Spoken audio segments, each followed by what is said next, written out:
They say a family who prays together stays together.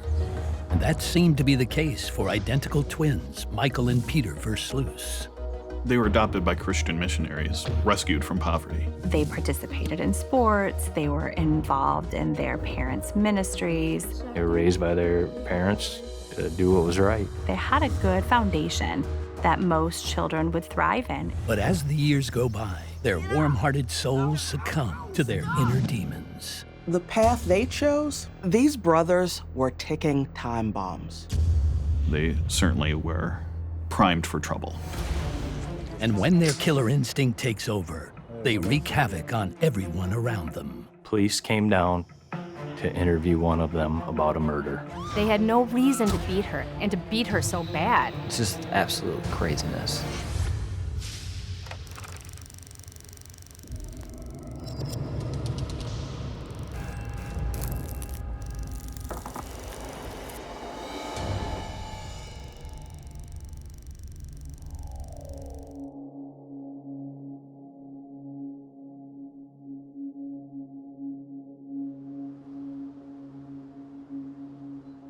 Just before midnight on a spring evening in western Michigan, Miles VeCamp is desperately trying to reach his roommates, Michael and Peter Verslyus.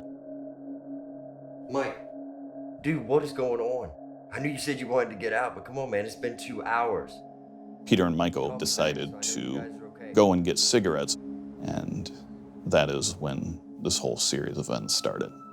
They were gone so long that Miles really began to worry. What is going on? By the time the pair got back, Miles was completely unprepared for what he saw. What the hell happened? We just got jumped. I was just focused on getting my hits in because no one's jumping us. They came back, had blood all over them. This was vicious. This was unnecessary.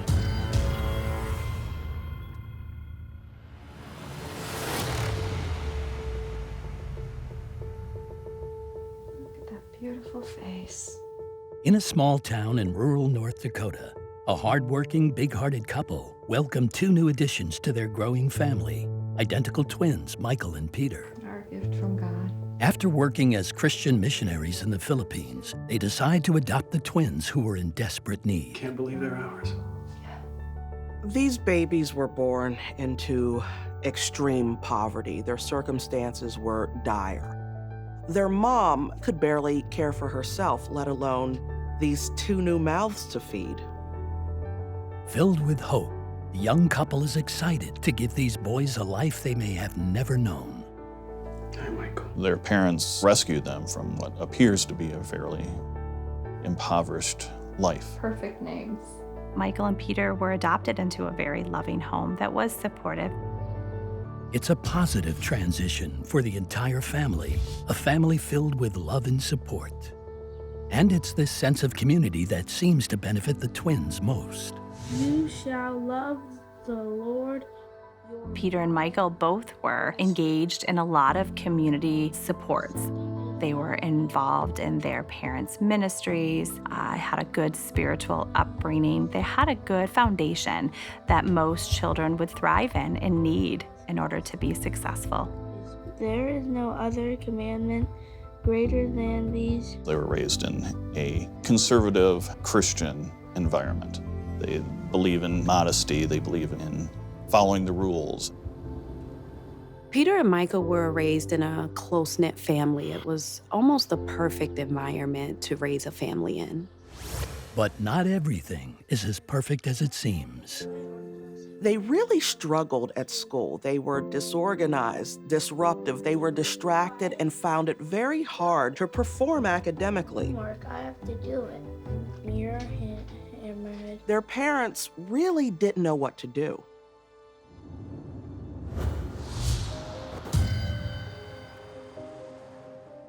How's it going? It's hard. The twins' mother notices that they are often hyperactive and distracted. Having trouble concentrating a little bit? The twins are increasingly disruptive, and she suspects that they may have attention deficit hyperactivity disorder, also known as ADHD. Difficulty maintaining attention and focus. Stop! Careful! Over long periods of time are Also not uncommon for children with ADD or ADHD. Just throw the ball to each other. No tackling. This troublesome behavior not only presents frustration for the entire family, it reaches a whole new level when the boys become more physical. Get off! Ow, ow, ow, stop! Stop! No, stop! I don't know where that nature comes from. Maybe it was, an elementary school thing because they're twins. They always fought. Twins, again, especially identical twins, may have some level of a competitive nature. You stop it! That could stem from the quest for individualism. Oh, no. It's not uncommon or unheard of that boys at that age will fight, will be rough. It's not uncommon that brothers can lock horns and really get into it. These twins, though, were combustible together. They really were close and loving, but on a switch, it could change. If one demonstrates some level of aggressive or violent behavior, the other may mimic that and then also escalate it. It's a wicked exchange that will intensify as time goes on. The dynamic that does tend to exist with identical twins is dominance. So is one twin more dominant? And in the relationship between Peter and Michael, it would appear that Michael was the more dominant one. Even as the warning signs mount, there may still be hope. The twins' parents decided to try sports for these boys who really had a lot of energy. The thing was, no matter how much they did, the aggression never went away. The anger was still a part of them. To make matters worse, the family is often on the move, living in several different states throughout the twins' childhood. When children are adopted and there could be or is a disruption in their attachments, most children will recover from that. Unfortunately, there are some that may not be able to do that, and so they may struggle with that ability to form those attachments. And that may have been the case in the Verslyus Brothers situation. Having to make new friends all the time may have had an impact on their connections to their community. It seems the twins lose a sense of who they are with each move. Why they both struggled may be something that would be related to the fact, again, that they're identical twins. And because they're identical twins, they, of all related individuals, have the most similar personalities. Personalities that become increasingly difficult for their parents to manage. These parents were just at wits' ends with their twins. Nothing they did seemed to work, and nothing seemed to help that at all. Even with the best intentions in mind for her children, Peter and Michael's mom knows deep down her hands may be tied. The twins' mother recalled from their time in the Philippines before they were her babies that their birth parents might have had struggles with addiction, and she wondered if perhaps some of that addictive personality, some of those more negative traits were passed down to her own sons. There is research to suggest that substance abuse can be heritable. We may carry the tendency to be predisposed towards substance abuse if our parents had difficulties with addiction. It's an unsettling feeling. If the twins are predisposed to these character flaws, what exactly can their mother do?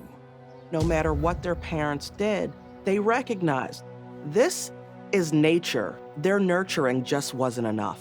Nature versus nurture is a common term that we use in psychology that represents really the combination of factors that an individual possesses as it's related to genetics, as well as the nurture component, which essentially is the combination of factors in which we grew up in. Their parents tried to put them in like sports to be able to really channel that energy in the right place. It didn't work. If the twins' childhood is any indication of what their future holds, there's no telling what their behavior may lead to. Peter and Michael together, it was only a matter of time before something happened. They went downhill fast. It was like a switch was flipped.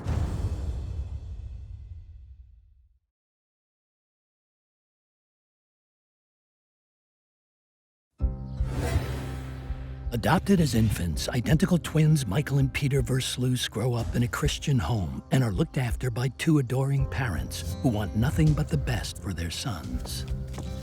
There is no reason to believe that it was anything other than a loving, stable home that they were raised up in. But as they get older, it appears their twin boys may have a dark side.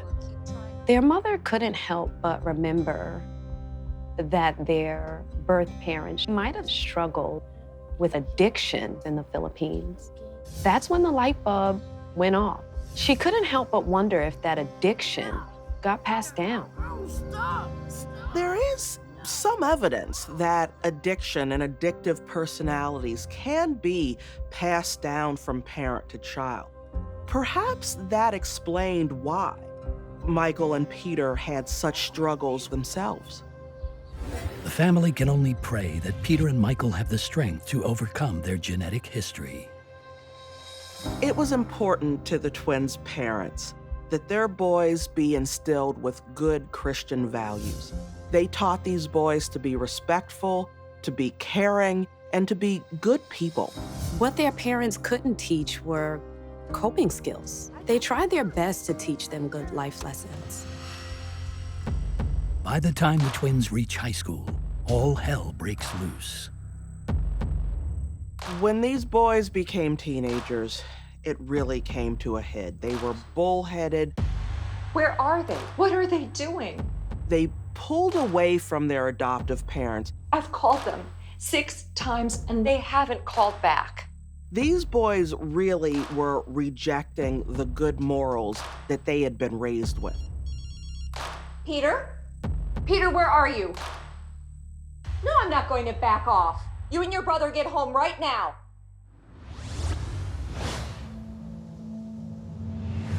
We need to have a serious conversation because it's time. Although the twins' parents still have faith that their sons will turn a new leaf, Peter and Michael refuse to listen. Becoming the men that you should be. There's a rejection of religious life that seems to be a battle for Peter and Michael, that they're rejecting it within the household. We miss you coming to church with us. They wanted to be in the streets, but their parents, they held on.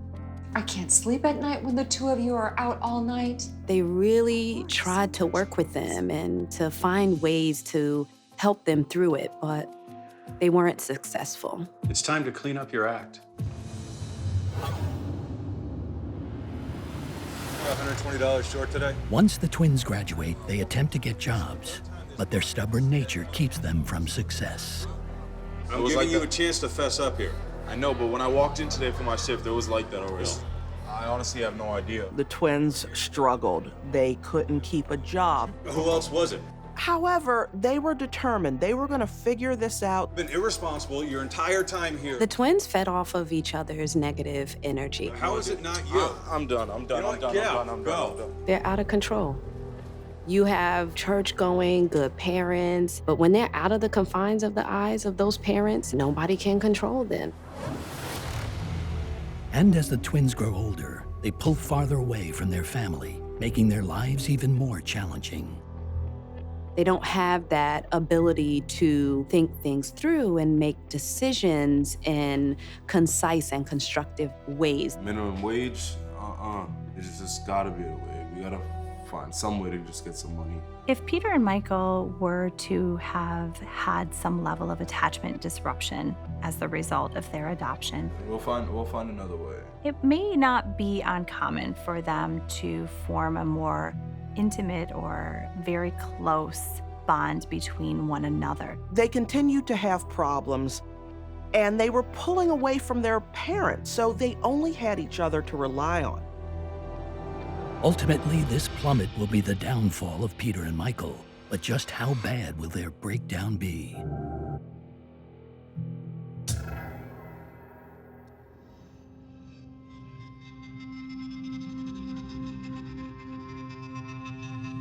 At age 27, the twins are living in North Dakota.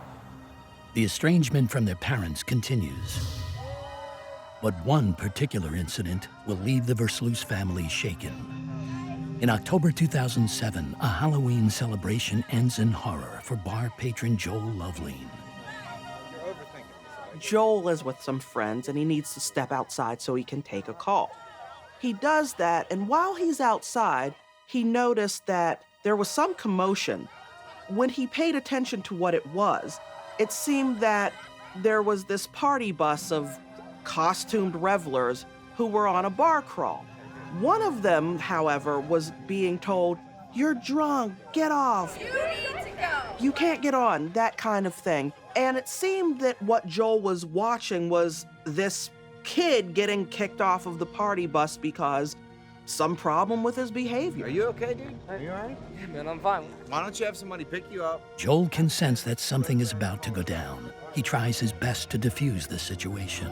Yeah, well, there's 20 of them, and there's one of you. But his attempt backfires. Just get out of my face, man. Okay. What's your problem? But you need to not touch me again. You're not traveling down a good road right now. And now he found himself caught up in something that he never intended to be in the middle of. Then all hell broke loose. Inside the bar, Joel's friends notice he's been gone and check on him. Joel was only trying to help some kid who got kicked off the bus. Instead, he got killed. He was beaten to death in the mayhem. Guys, somebody call 911. Police arrive on the scene and immediately begin gathering evidence and questioning everyone they can find. It was Halloween, and it was really difficult for the police to figure out who was who because everyone had on a costume. It happened really fast. Eventually, the investigation leads to a trial, but the man accused is acquitted.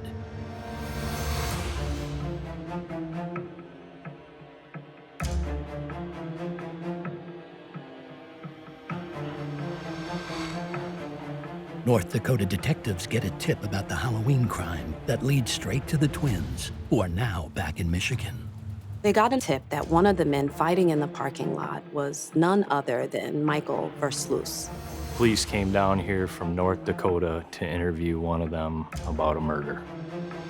Let's go back through this again. I have some questions for you. Okay? Shoving started and pushing and then punching.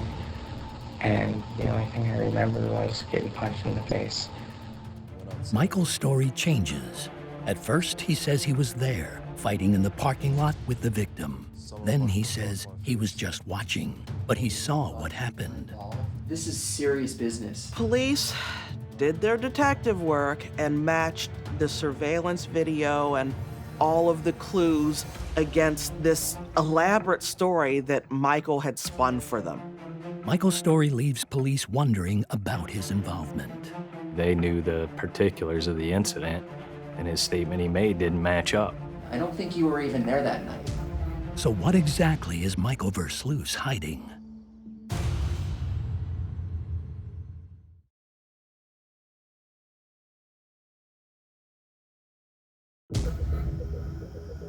A bar fight in Grand Forks, North Dakota on Halloween night leaves a young man dead in the parking lot. He's been beaten to death. Somebody call 911. Police work diligently to solve the murder, and now they receive a tip that one of the twins, Michael Verslyus, was involved in the incident.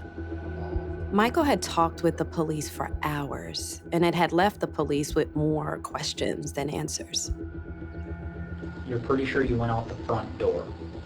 When you It walked... could have been the front, it could have been the side. Okay. At that point, I'm not sure. The information that Michael was giving police was more lies than truth. That made the police wonder, is he covering something up? Grand Forks police press Michael harder for details about the fight. His facts were all jumbled up, and he couldn't pinpoint where the fight happened or where Joel's body was found. When police confront Michael about his involvement, he admits he's not telling the truth. You're holding on to this fact that you were there, and I don't think you were. I wasn't there.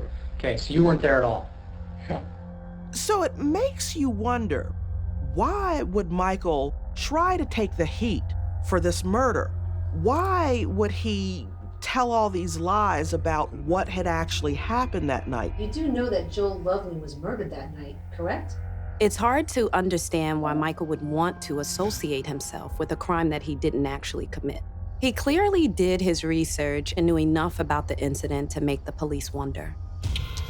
When investigators look into it further, they are able to confirm Michael was not at the bar that night, and Michael is cleared.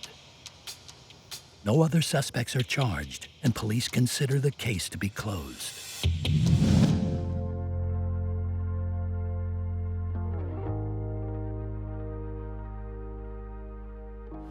Meanwhile, Michael's twin brother Peter decides to strike out on his own. He heads to Muskegon, Michigan, about an hour outside of Grand Rapids. In a shocking twist, Peter finally feels he's ready to turn his life around. I met Peter playing men's league hockey.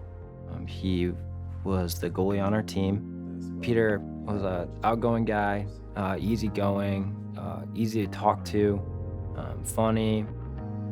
Peter was very laid back. He didn't go out and party a lot. He didn't drink a whole lot. Didn't do drugs, anything like that. Peter was really trying to live a normal life at this point in his life. He was working a couple of jobs, including one at a local ice rink. He loved playing hockey, and he was actually making a lot of friends in the hockey community. And Peter's new lifestyle even leads to romance. While Peter was living in Muskegon, he put his profile on an online dating site. Chelsea McHaven was online looking for her perfect match. The profile that came up of Peter Verslyus was quite to her liking. So she initiated a conversation or correspondence, and they chatted a bit. Peter? Hi, it's Chelsea. Yeah, I'm fine. How are you? She actually asked him for the first date. They got together, and it was sparks. Those two wound up dating for quite a while. All right, I will see you then. All right, bye.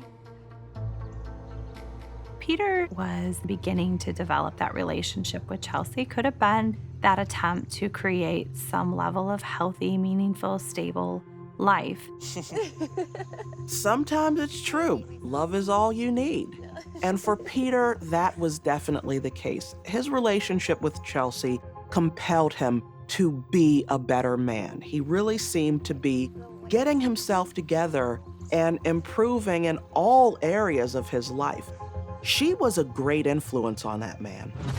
But life hasn't been so kind to Peter's twin brother, Michael.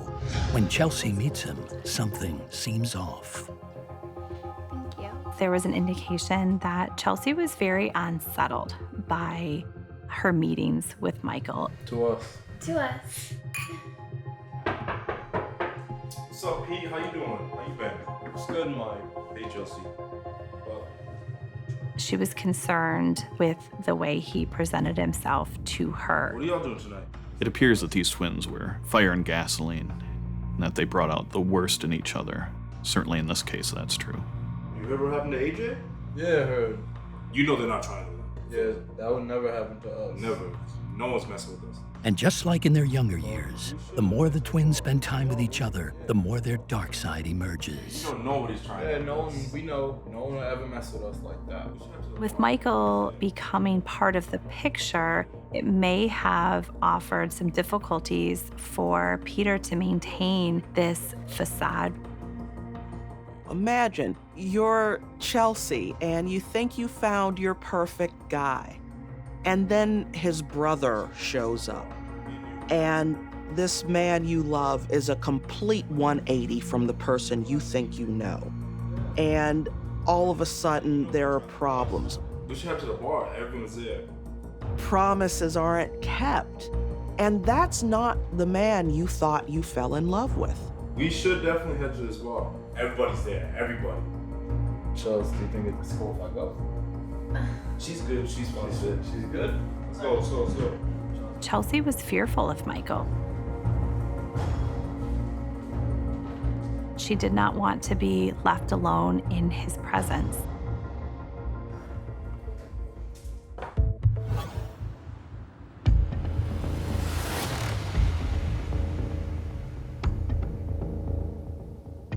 As Chelsea struggles to hang on to her relationship with Peter, she gets the surprise of her life. Peter! Yeah? We're pregnant! Really? Yeah! Look, 2 lines. We're gonna be a family. Peter didn't take the news well. I don't think he really knew how to handle the situation, and so he completely went off the rail. Aren't you excited? I don't know how I feel about this. The stress of the baby on the way causes even more problems for the young couple. Peter. Chelsea was overcome with worry. Chelsea tried to work it out with Peter and find a healthy medium, but he stormed out and wasn't trying to hear any of it.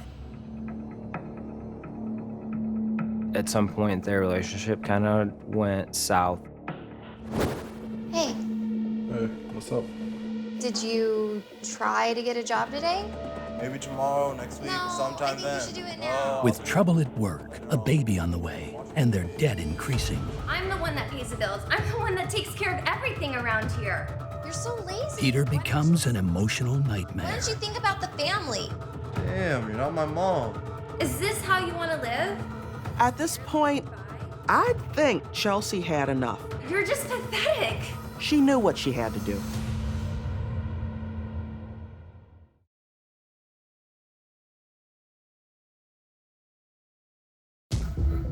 Identical twins Michael and Peter Verslyus have difficulty holding down jobs and staying out of trouble.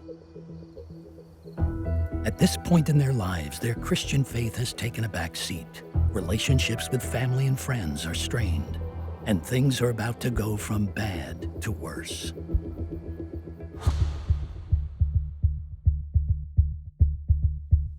Peter's girlfriend Chelsea is home one evening, going through the couple's monthly finances.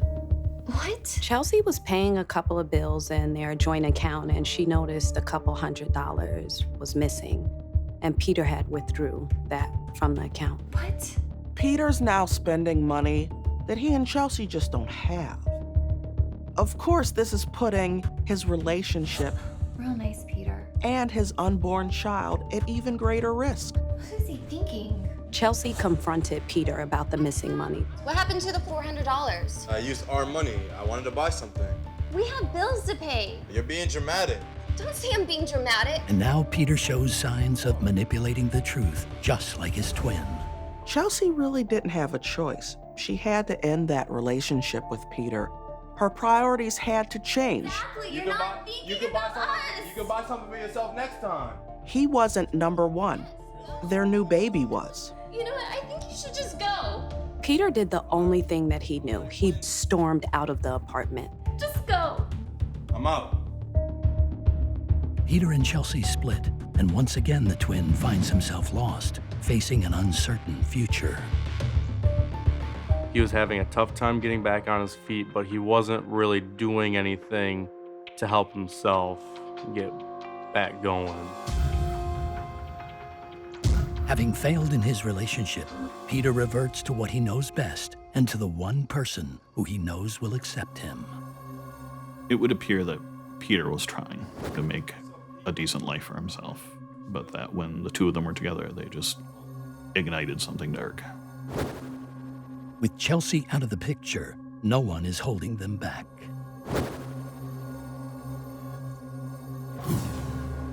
Desperate for cash, the twins have zero self-control. Peter started writing bad checks all over town. He knew what he was doing. But when you're desperate, perhaps you're just willing to take that chance. Peter was charged and convicted of writing bad checks. And it could be that this was related to Peter's unraveling after the breakup or after the ending of the relationship and was having difficulty coping with the loss. Have a good night. You too. Eventually, the law catches up to Peter. He's arrested and sent to jail. It seems he's finally caught in his own web of deceit. I never knew who Peter was. All of it is just a lie. Both Peter and Michael were known to fabricate stories about themselves. Peter's stories include tales of him playing semi-pro hockey and being on active duty in the Army Special Forces. Michael is also known to fabricate stories about his active duty in the Marine Corps. So what'd you do before you moved to Muskegon? Before this, I served in the Army. Oh, yeah, the Army? Yeah. What was that like? I saw some stuff that no human should ever see, they should ever witness. Peter and Michael were reporting things that our society values. So if someone is a compulsive liar, seeks a reward for their lying, using those things would not be a bad idea. I served a couple tours in Iraq. Like, did you kill anybody over there? Yeah. I killed like 5 different people. I couldn't even imagine going through something like that. Peter told me some stories. One of those involved a little kid and an RPG, where he said that he actually had to take out the kid with the RPG, was ordered to do so. One time they made me take out a kid. What? I didn't want to, but he had an RPG on him, so they made me do it. So that was one thing that Peter always, said that was really hard to get over in his life. I suffer from PTSD now. How do you cope every day? But there's no clear proof that any of these events actually happened. Sadly, neither engaged in any active duty service. For Peter's twin, Michael, it's not just stories about military duty and heroism. He continues to tell people that he played a part in the Halloween murder in North Dakota, despite the fact he has been cleared by police. It's more of wanting to brag and to get bragging rights. It really is this idea of building status and kind of building rapport with individuals. And soon the twins will have a story to tell that they wish wasn't true.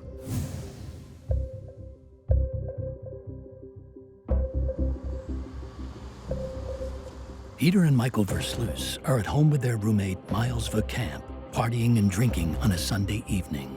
Come on, guys. Let's do something fun. Let's get out this house. I'm bored. Let's go out to the bar. Man, I ain't really got the funds to be going out nowhere, man. I mean, we already got beer here. Peter and Michael decided to go and get cigarettes. We'll go to the store real quick and, get some cigarettes. Let's go, Mike. That is when this whole series of events started. I'm gonna just bring this just in case. But no one has any idea just how bad this night will end. To their roommate's surprise, the twins leave with a metal baton in hand.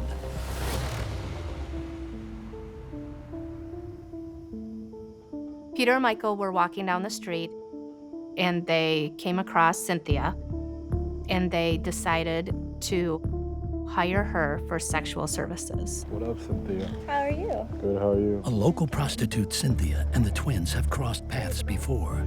So what are you guys doing tonight? The twins strike a deal, Let's go. and the three of them go off together. So Cynthia brought them to her old apartment, which was now abandoned. Cynthia was hired. She did what she was hired by the twins to do. You ready to get started? I don't do anything until I get paid first. It's 40, right? Is he just gonna watch? Oh, him? He's just here for my protection. So he's just gonna be watching? Yeah. Right? When things finished, Peter decided he wanted more. See you later. Wait, hold on. What are you doing? Let me get something more. And Cynthia said, well, that's going to cost you more. You need to pay extra. I don't have any money. You know I'm a good customer. What are you doing? Not good enough for Peter. He got angry. Peter put his hands on her throat and started to choke her. Cynthia was panicked at this point. Please, won't kill me, please. Peter completely lost it. He got angry and uncontrollable, and he wanted his $40 back. Then he elbowed her a couple times in the face. Despite Peter's efforts to subdue her, Cynthia continues to fight. Then, Michael grabs his metal baton and begins beating Cynthia while his twin strangles her. She couldn't get Peter's hands off her throat because he was strangling her, he was choking her. So she left her face unprotected, and he kept beating her with a baton. It was probably one of the worst assaults I've seen as a police officer.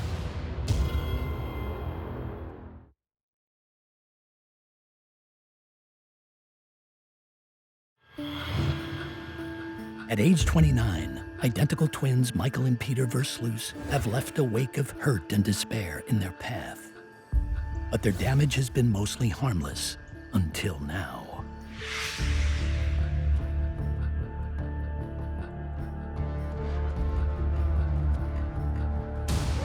A prostitute is fighting for her life as the twins attack her relentlessly. This is the worst attack I've ever seen by two men on a woman. This was a horrible crime. Horrible. But Cynthia continues to fight. Dude, we gotta get out of here, quick, dude, we gotta get out of here. Terrified and now covered in blood, Get the pants. Michael and Peter flee. Cynthia is badly beaten, but miraculously still conscious. Once they stopped beating her, Cynthia ran out. She went across the street to the party store and asked for help. Once she got to the party store, she told the owner to call the police. She had been assaulted. 911 emergency. Hi, there is one lady out there having blood all over in his face. Do you know how she got that I don't know. She's a white lady and she got a blood like you can't even believe it.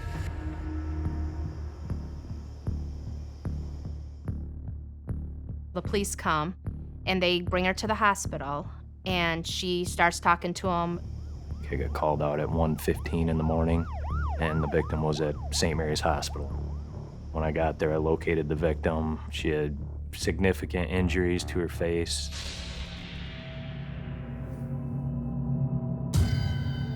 This crime was absolutely unnecessary. It's 2 against 1. They had no reason to beat her. I mean, they beat her so bad they bent a metal baton. Her hair was still stuck in it and blood was still stuck in it. She had bruising on her neck. She had bruising in her chin area. Her nose had fractures in it. She also had 6 staples in the back of her head. And this was vicious. And all of this for $40? What they did to that poor woman was just horrible. One of the things that she said was she was assaulted by a gentleman that she knew, and she knew him by the name of Peter. She also said that his phone number was in her phone. So they started looking up that number. The police are excellent in this county. They keep working until they find someone. Police eventually track down the suspects. We were able to locate a name, Peter Verslyus, from a previous incident that he was on probation, and he also had a couple bench warrants for his arrest, one of them being like a non-sufficient funds check. Cynthia didn't know who that second suspect was. She thought it might have been a roommate of Peter's, so police knew they were probably dealing with a friend. What police don't know is that Peter has a twin brother named Michael. Their second suspect is closer than they realize.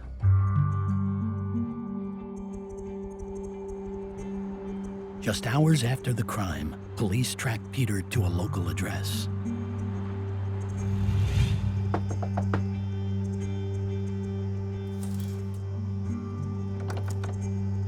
We have a couple patrol officers come with us to the house. You know why we're here this morning?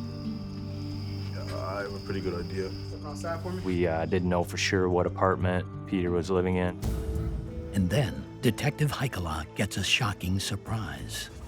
Walk back out to the front, and there's another individual there that I believe is Peter Verslyus, who we just arrested. Who is this?